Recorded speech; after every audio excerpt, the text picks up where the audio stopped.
मनसेची आज मुंबईमधल्या रंगशारदा सभागृहात बैठक आयोजित करण्यात आली आहे। राज ठाकरे यांच्या उपस्थितीमध्ये पदाधिकाऱ्यांची ही बैठक होणार आहे। मनसेचे नेते, सरचिटणीस, सचिव यावेळी उपस्थित राहतील।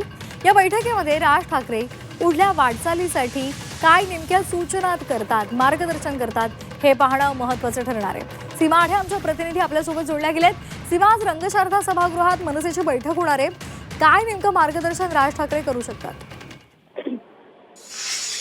आजची बैठक ही अतिशय महत्त्वाची आहे। सगळ्या महानगरपालिकांच्या आणि सगळ्या निवडणुका झाल्यानंतरची ही पहिली बैठक म्हणावी लागेल राज ठाकरे यांच्या नेतृत्वाखाली। त्यामध्ये महाराष्ट्रातले जे महत्त्वाचे पदाधिकारी आहेत, अध्यक्ष आहेत, उपाध्यक्ष आहेत, त्यांना सगळ्यांना बोलवण्यात आलेलं आहे आणि पक्षाची पुढची भूमिका काय असणार या संदर्भात अर्थात त्यांना मार्गदर्शन करण्यात येईल।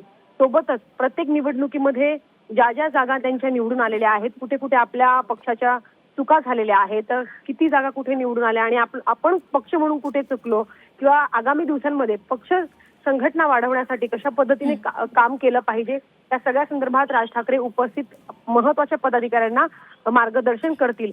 सोबतच आता पुढची भूमिका, पुढची पक्षाची काय असणार आहे, कोणकोणते मुद्दे पक्ष घेऊन चालणार आहे या सगळ्या संदर्भात राज ठाकरे उपस्थितांना मार्गदर्शन करतील। त्यामुळे आता आजच्या बैठकीमध्ये कोणकोणते मुद्दे हे चर्चिले जातात हे सुद्धा पाहणं महत्त्वाचं असणार आहे। आणि मुंबईमध्ये सध्या ठाकरे बंधूंचा जो विषय सध्या चर्चेला जातोय की ठाकरे बंधू यांची युती तुटली आहे का किंवा त्यांच्यामध्ये मिठाचा खडा पडला आहे का, हा एक जो प्रश्न मागील काही तासांपासून उपस्थित केला जातोय एकनाथ शिंदे आणि राज ठाकरे यांच्या भेटीनंतरचा, त्या संदर्भात राज ठाकरे उपस्थितांना काही म्हणतात का, काही आपली भूमिका मांडतात का, हे सुद्धा पाहणं महत्त्वाचं असणार आहे।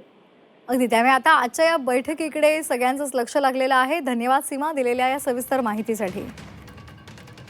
आज रंगशारदामध्ये मनसेची बैठक आयोजित करण्यात आलेली आहे आणि या बैठकीमध्ये मनसेचे प्रमुख नेते, पदाधिकारी उपस्थित राहतील आणि त्यामुळे या बैठकीमध्ये आता कोणकोणत्या मुद्द्यांवर चर्चा होते, राज ठाकरेंकडून काय नेमकं मार्गदर्शन केलं जातं हे पाहणं महत्त्वाचं ठरणार आहे।